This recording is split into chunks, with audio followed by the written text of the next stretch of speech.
Hello. Hey, I how was are you? message. I'm fine. You? Good. Welcome to Loud and Proud Italy. Thank you so much for your time today. How are you? Doing good. How are things going ahead of the release of the new album? Well, the new song was today, so far so good, Yeah.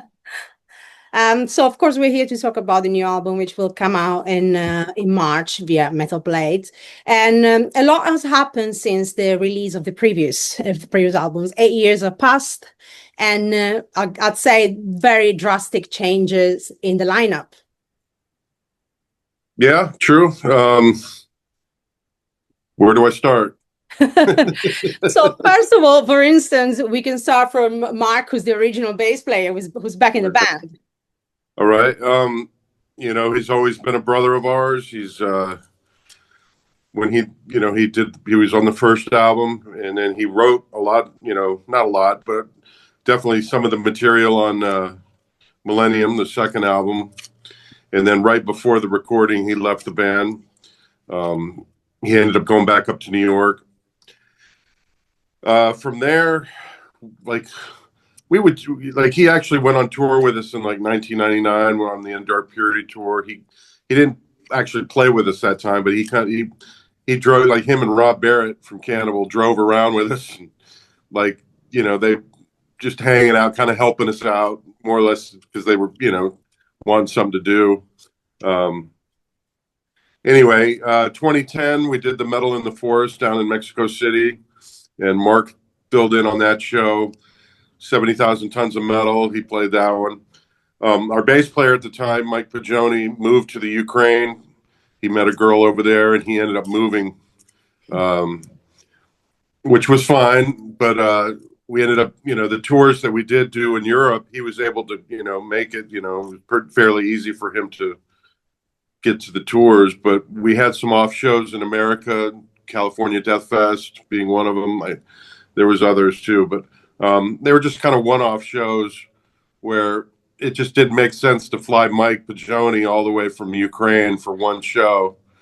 So we would use Mark for that. And we're using Mark more and more, and it just made sense. And he's an old, he's, like I said, he's a brother of mine since way back, Yeah, way you guys before. go way before Monstrosity, Yeah, right? Like when yeah. he was When yeah. he was in Cynic at the time when I met him.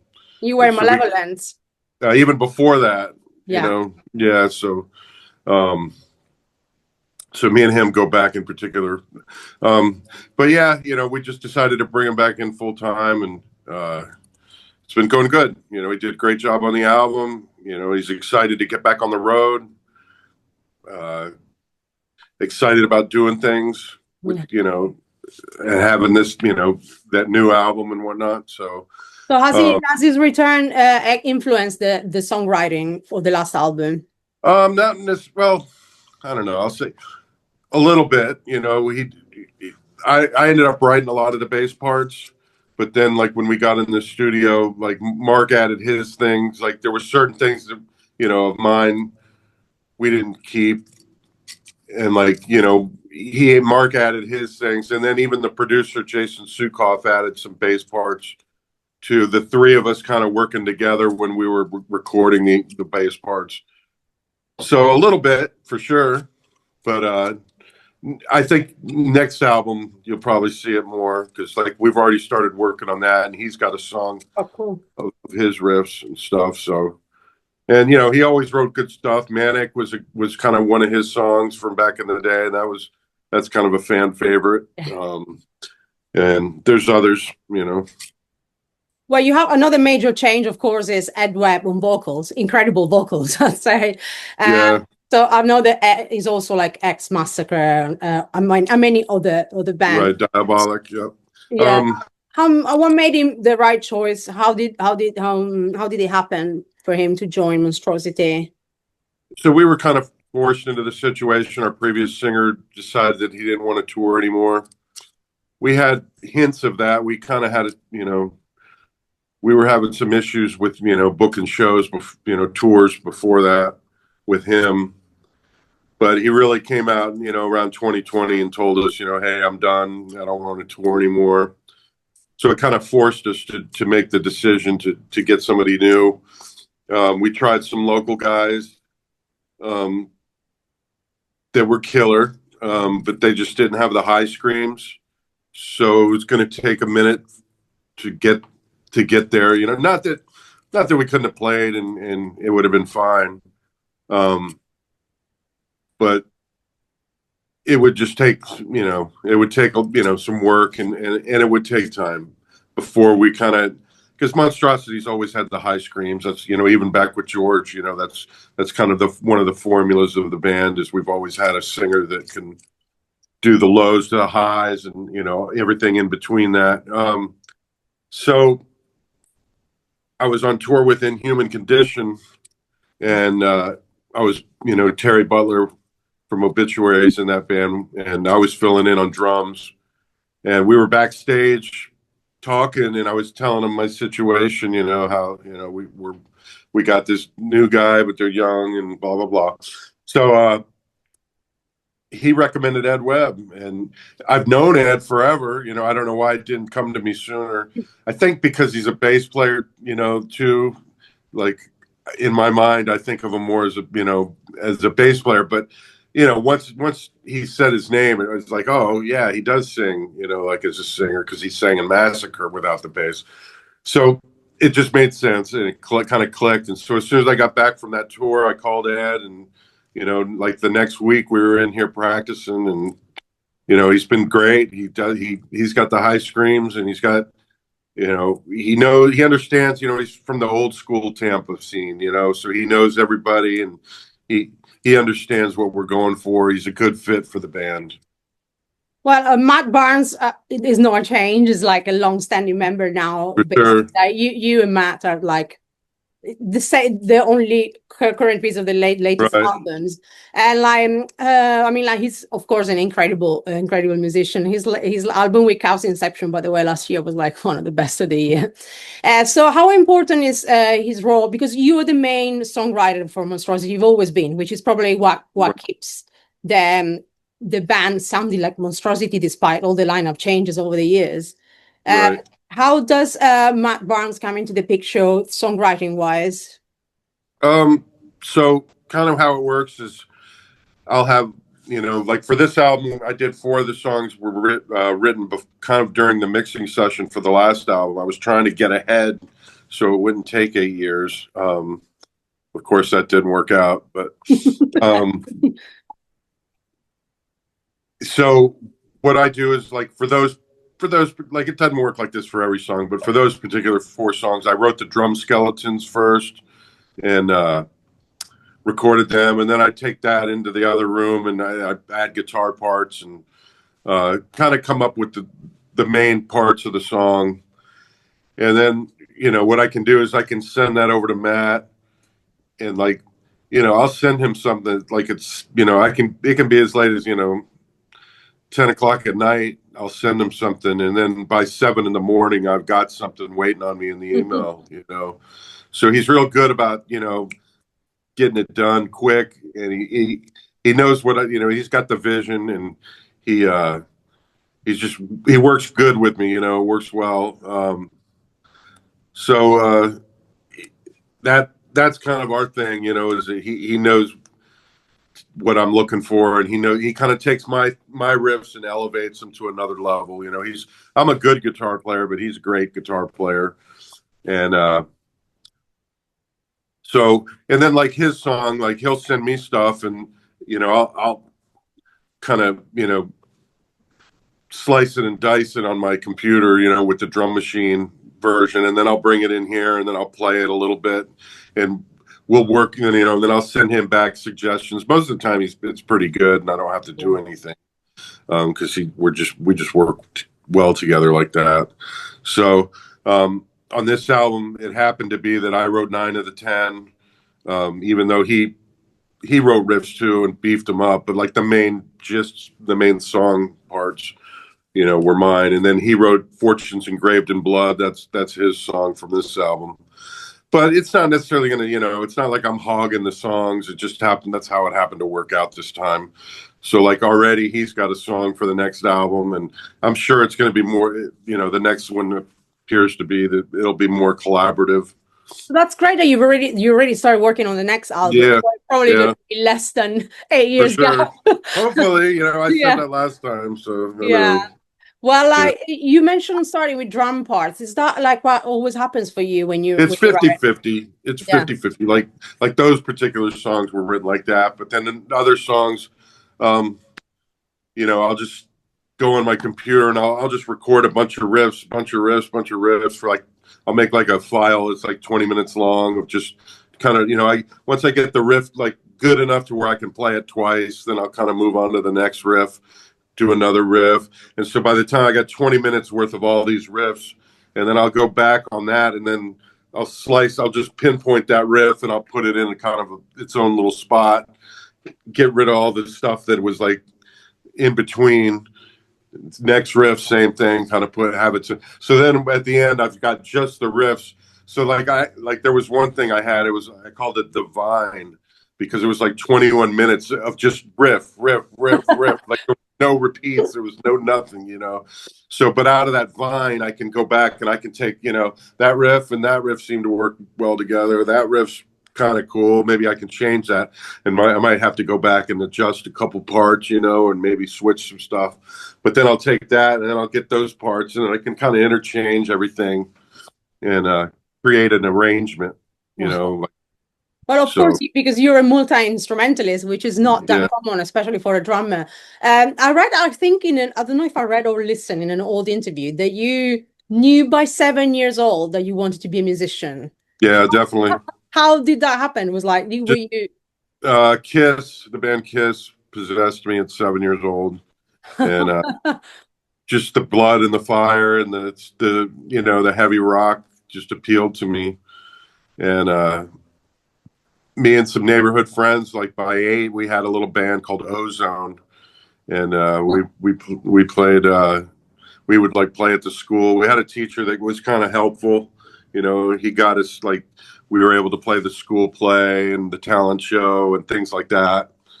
And then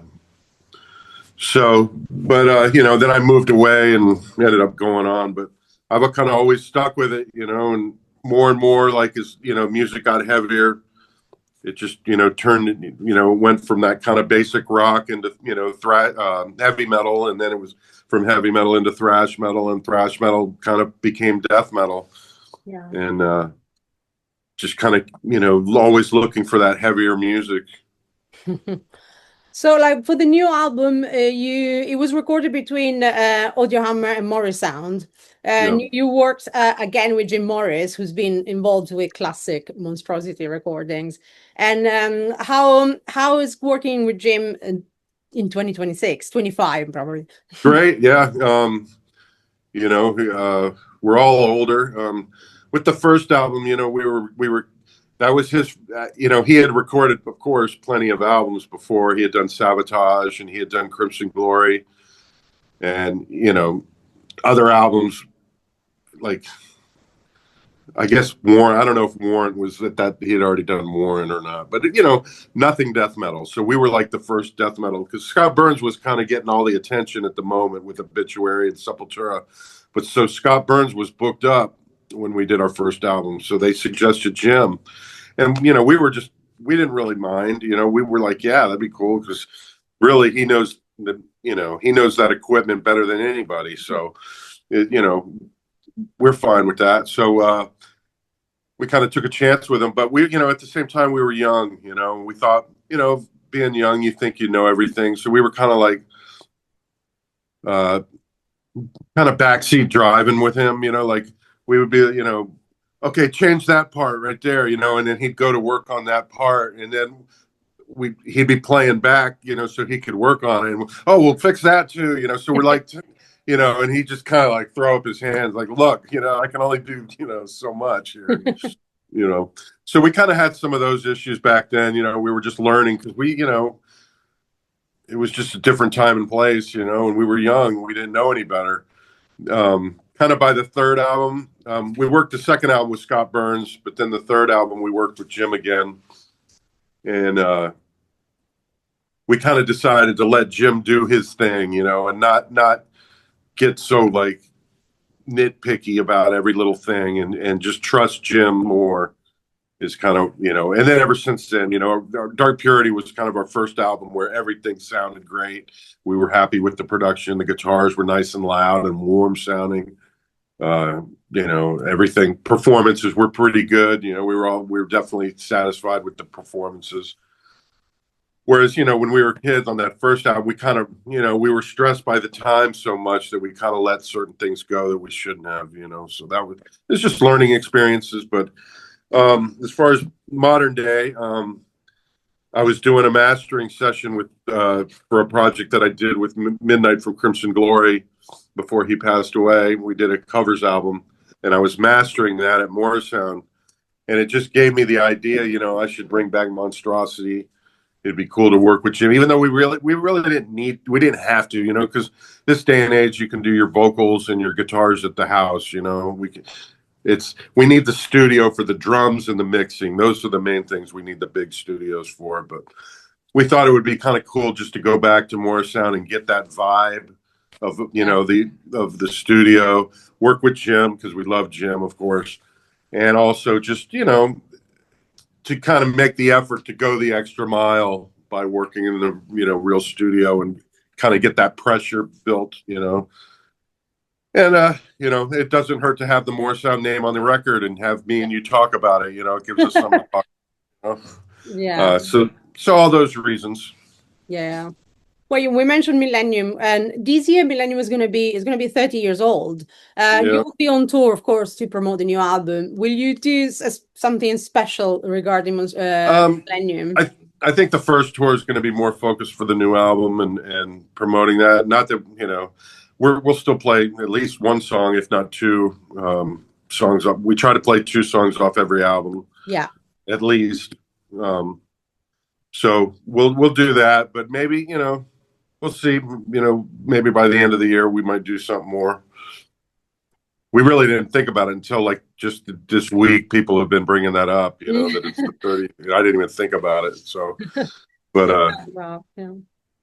And people love that album, and we do need to play more off it. So we probably will do some more stuff from it.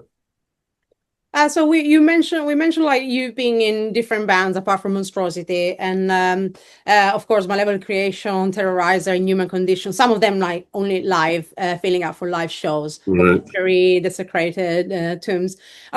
Is there among these names maybe a band that you wish you played for longer with, or like also maybe like a band that you'd like at some point to collaborate that you've never collaborated with?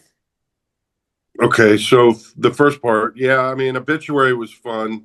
Those guys are like brothers, but I understand why, you know, just they needed a real lead guitar player. Kenny was kind of already in there, so, and I love Kenny, so I wouldn't wish it any other way.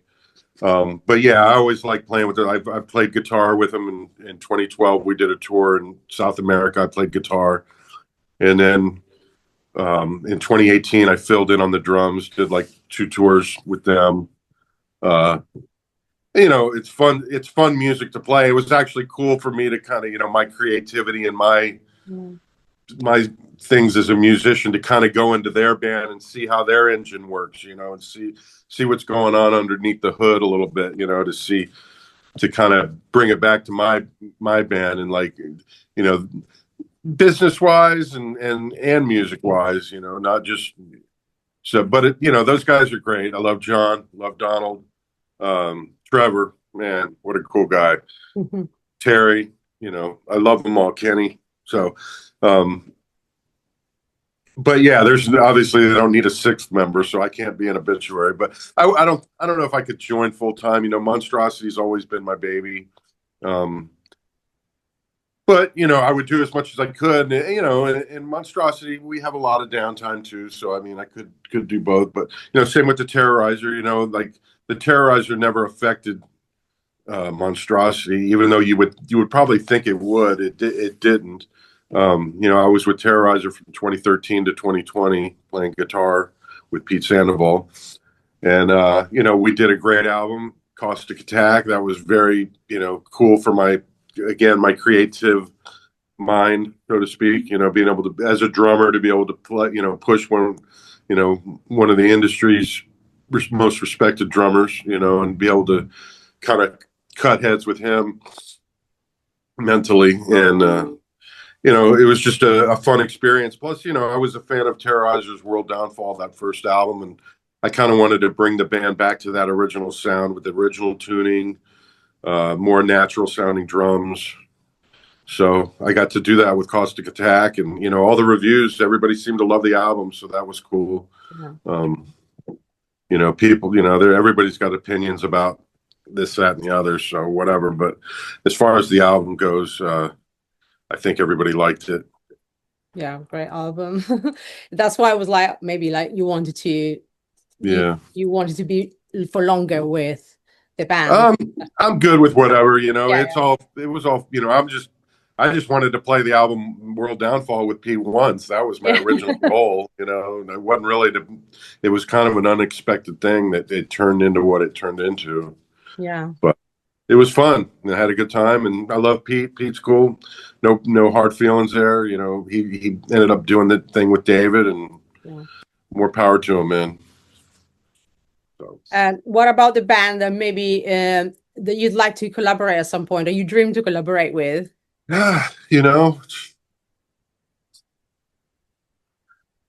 who was I did think of somebody.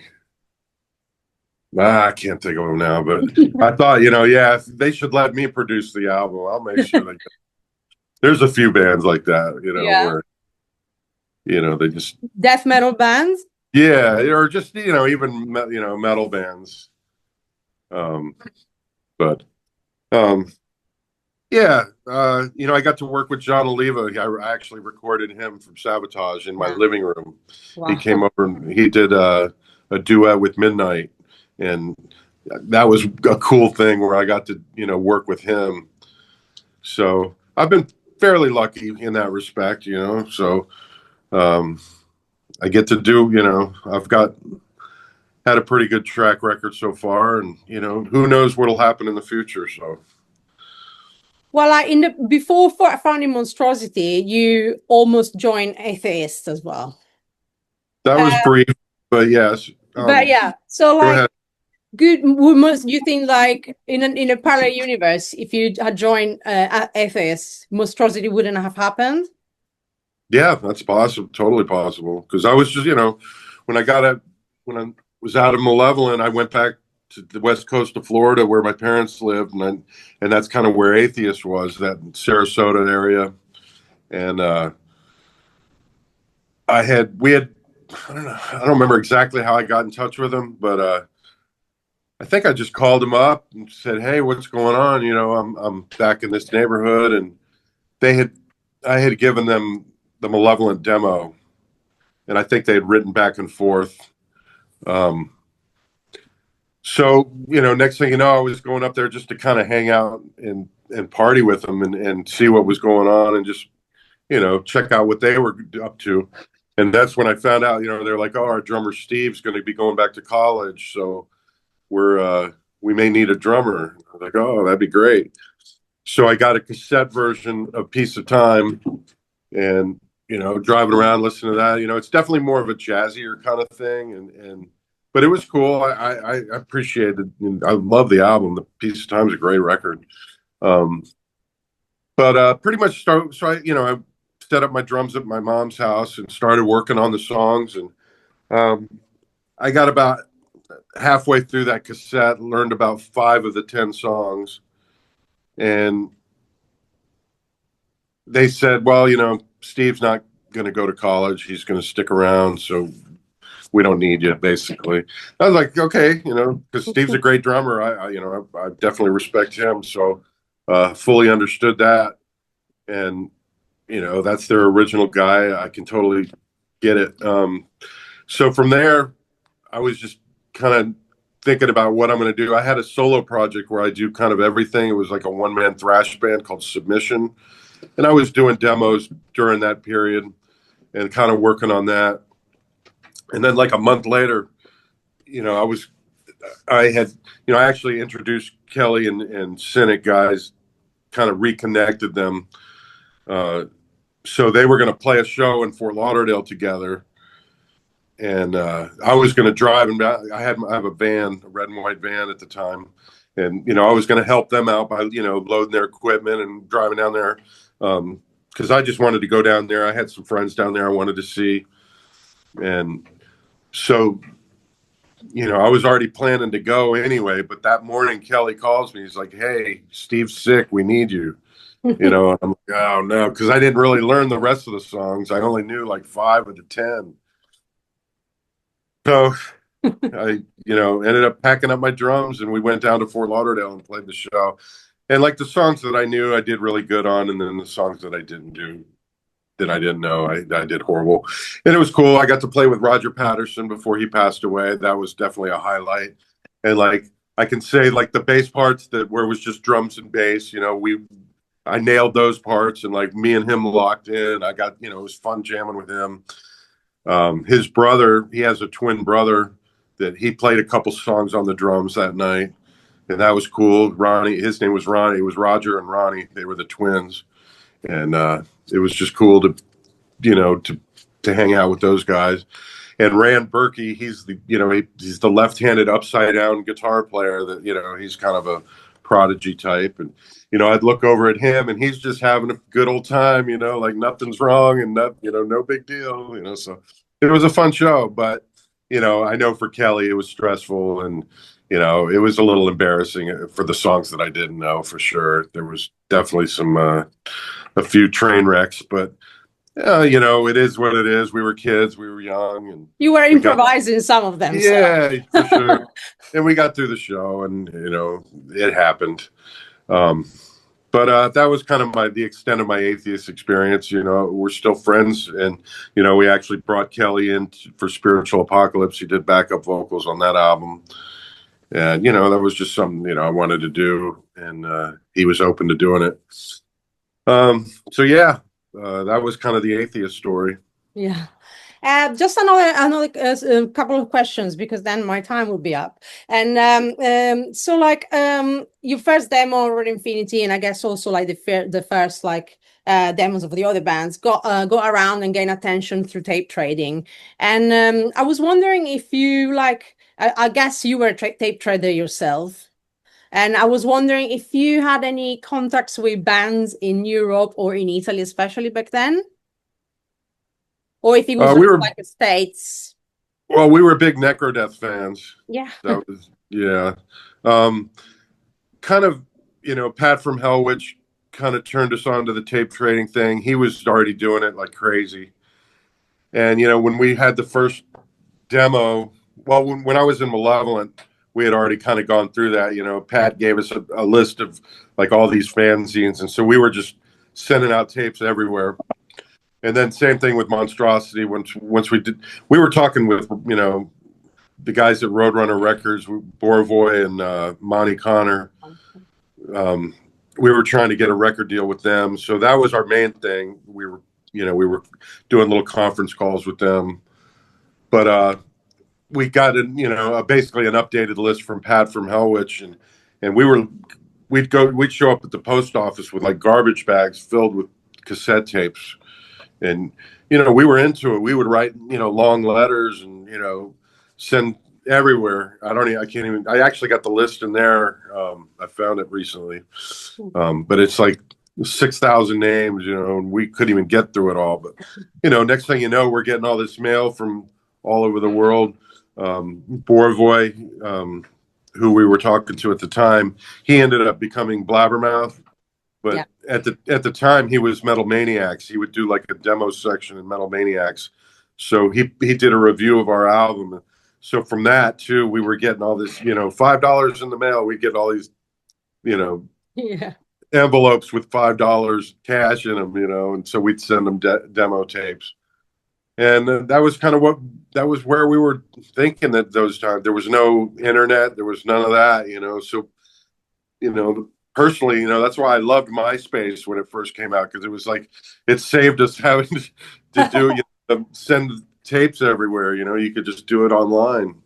I guess now he had his it's a different charm, you know, that type of, because I guess you found out some bands like now it's probably too easy to discover bands. For sure. But there's so many anyway, so yeah, definitely. So just so you're gonna play in Milan in a couple of weeks, so I just wanted to everyone who's gonna watch the interview, just want to let a reminder that you're gonna play in Legend Club in Milano. And I don't think we are, actually. What? I don't think it's on our list. I think we're Bologna, something like that. I've checked today. Well, unless it's changed. Unless it's changed. Unless it's a new date. Maybe there's a new date that I don't know. Unless it's changed. Well, you're gonna be playing in Italy, so at least you'll be passing there. I saw you guys last time when you came to London, so I will see you in Italy when you come next time in a few months. Well, thank you so much, Lee, for your time today. Awesome. It was great speaking with you. Bye. Ciao, ciao. Okay. Be good.